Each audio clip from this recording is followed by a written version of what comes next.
Welcome back guys. आज हम explain कर रहे हैं वेरोनिका मूवी जो कि 2017 में रिलीज हुई थी। ये एक स्पेनिश हॉरर फिल्म है और इसके बारे में ये भी कहा जाता है कि ये आज तक की सबसे ज़्यादा डरावनी मूवी है।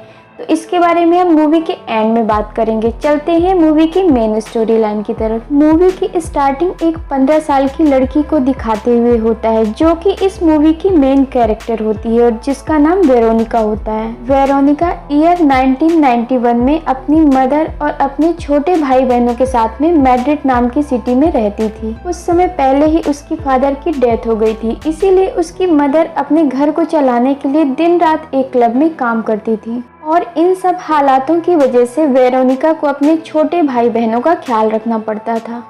12 जून 1991 की मॉर्निंग में वेरोनिका अपने छोटे भाई बहनों को स्कूल जाने के लिए तैयार करती है। आज सूर्य ग्रहण होने वाला था और छोटे बच्चों को अपने टीचर की गाइडेंस में सोलर इक्लिप्स का व्यू दिखाया जाने वाला था। सूर्य ग्रहण लगने के पहले टीचर बच्चों को क्लास में उसके बारे में बता रहे होते हैं कि आखिर सूर्य ग्रहण होता क्या है और साथ ही इंफॉर्मेशन देते हुए टीचर स्टूडेंट को ये भी बताते हैं कि पुराने जमाने में ऐसा होता था कि सूर्य ग्रहण के समय लोग किसी को सैक्रिफाइस भी करते थे और साथ ही लोग इस बात पे भी बिलीव करते थे कि इस टाइम पे कोई बुरे शख्स की सोल को दूसरी दुनिया से इस दुनिया में बुला सकता था।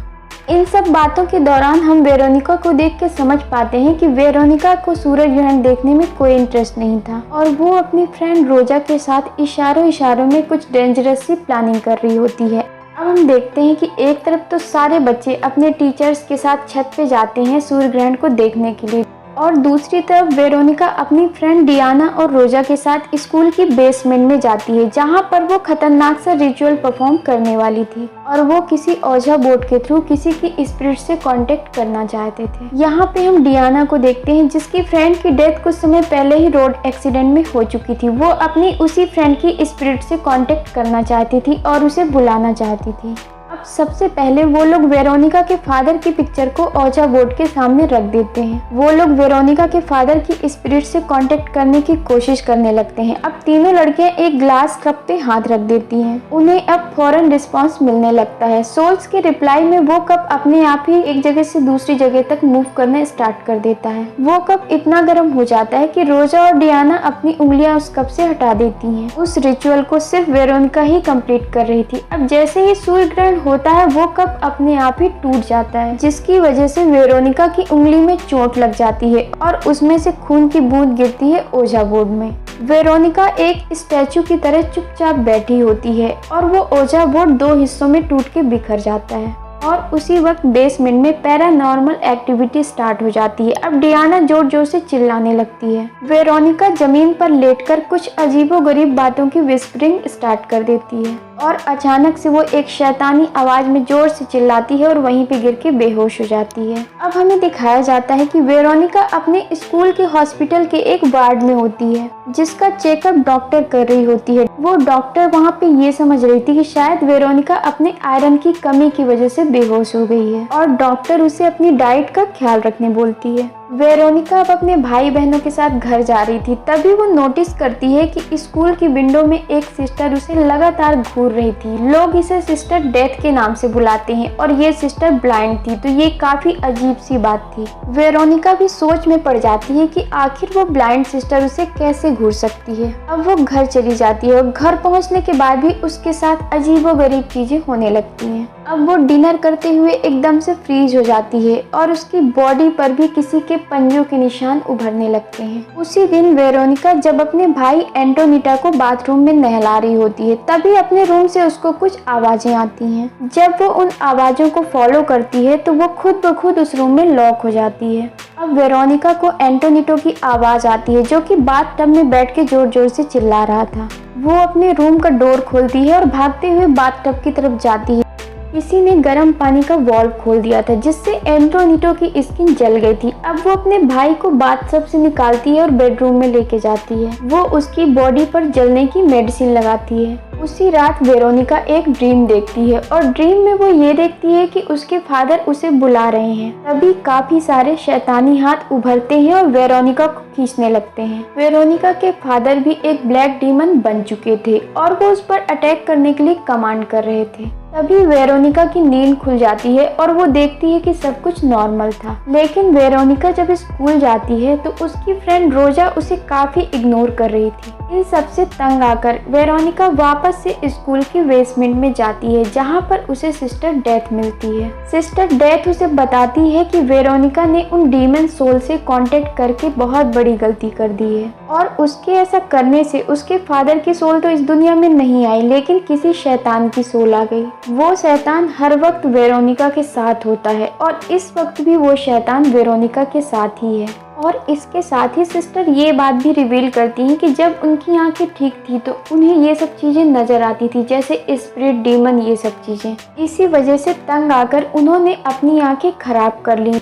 लेकिन बाद में उन्हें पता चला कि इन चीजों को देखने के लिए इंसानी आंखों की जरूरत नहीं होती है। और जाने से पहले सिस्टर डेथ वेरोनिका को कहती हैं कि तुम्हें खुद ही अपने भाई बहनों का ख्याल रखना है, उनको प्रोटेक्ट करना है। इस इंसिडेंट के बाद वेरोनिका अपने घर के चारों तरफ प्रोटेक्शन सिंबल लगा देती है, जिसका सीधा सा मतलब ये था कि वो शैतान को अपने घर से दूर रखना चाहती है। लेकिन इन सिंबल से कुछ भी नहीं होता, वो शैतान बड़े ही आसानी से उस सारे सिंबल को जला देता है। इसके साथ हम ये भी देखते हैं कि वो डीमन वेरोनिका की छोटी बहन लूसिया का गला दबा के उसे मारने की कोशिश कर रहा था। वेरोनिका उसे बचाने की कोशिश करती है, जिस वजह से लूसिया काफी डर चुकी थी और वो कहती है कि कोई और नहीं बल्कि वेरोनिका ही उसका गला दबाने की कोशिश कर रही थी। लेकिन वेरोनिका उसे समझाती है कि हमारे घर में कोई शैतान आ चुका है जो कि सबको नुकसान पहुंचाना चाहता है और उसको वो उसी शैतान से बचा रही थी। वेरोनिका को फिर एक ख्वाब आता है। वो देखती है कि उसकी बहन उसे दांतों से काट काट के खा रही होती है और यही नहीं, उसका भाई भी उसका गला दबा रहा होता है। और इतना ही नहीं, उसकी मदर भी उसे डांट रही होती है। और इन सब से डरकर वेरोनिका जाग गई होती है।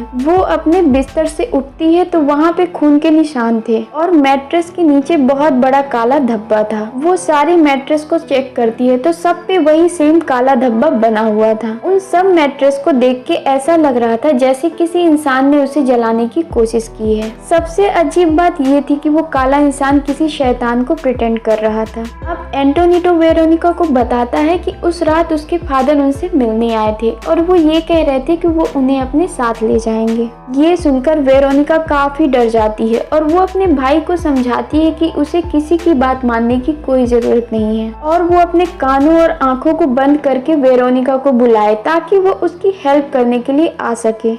इस इंसिडेंट के बाद वेरोनिका फिर से सिस्टर डेथ से मिलने जाती है और वो कहती है कि मैं इस डीमन से कैसे बच सकती हूँ, क्या कोई उपाय है। सिस्टर डेथ उसे बताती है कि उस दिन उन्होंने अपना रिचुअल अधूरा छोड़ दिया था, जिस वजह से वो शैतान यहीं पे रह गया। उन्हें दोबारा से वो रिचुअल करना होगा ताकि उस शैतान को वो दोबारा से वापस भेज सके। ये सुनकर वो अपनी फ्रेंड रोजा के घर जाती है और उससे कहती है कि वो दोबारा से रिचुअल करना चाहती है ताकि वो शैतान को वापस भेज सके।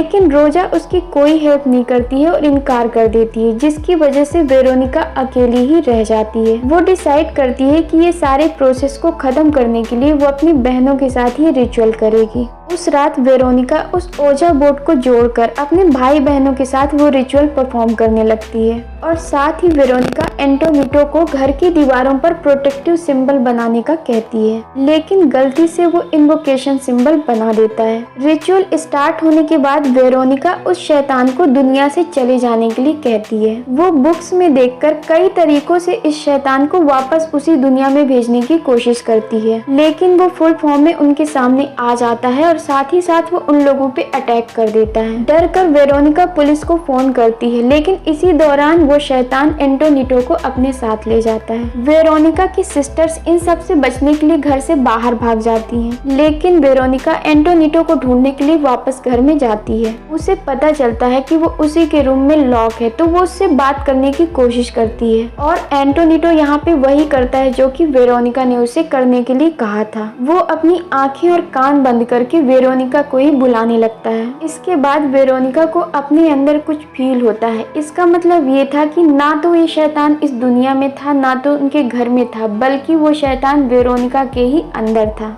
अब सबसे बड़ा राज ये खुलता है कि बाथटब में एंटोनिटो को वेरोनिका ने ही जलाया था। उस डीमन के कंट्रोल में जाने के बाद वो अपने भाई बहनों को ही नुकसान पहुंचाती थी और जब अपने सेंसेस में वापस आती थी तो उन्हें बचा भी लेती थी। इतना ही नहीं, उसने लूसिया का भी गला उसी ने खुद दबाया था और जब वो होश में आई तो उसने ये बंद कर दिया। घर में जो भी हो रहा था उसके पीछे वेरोनिका ही थी और उस डीमन का यही मकसद था कि वो पूरी तरीके से वेरोनिका की बॉडी को कंट्रोल कर ले।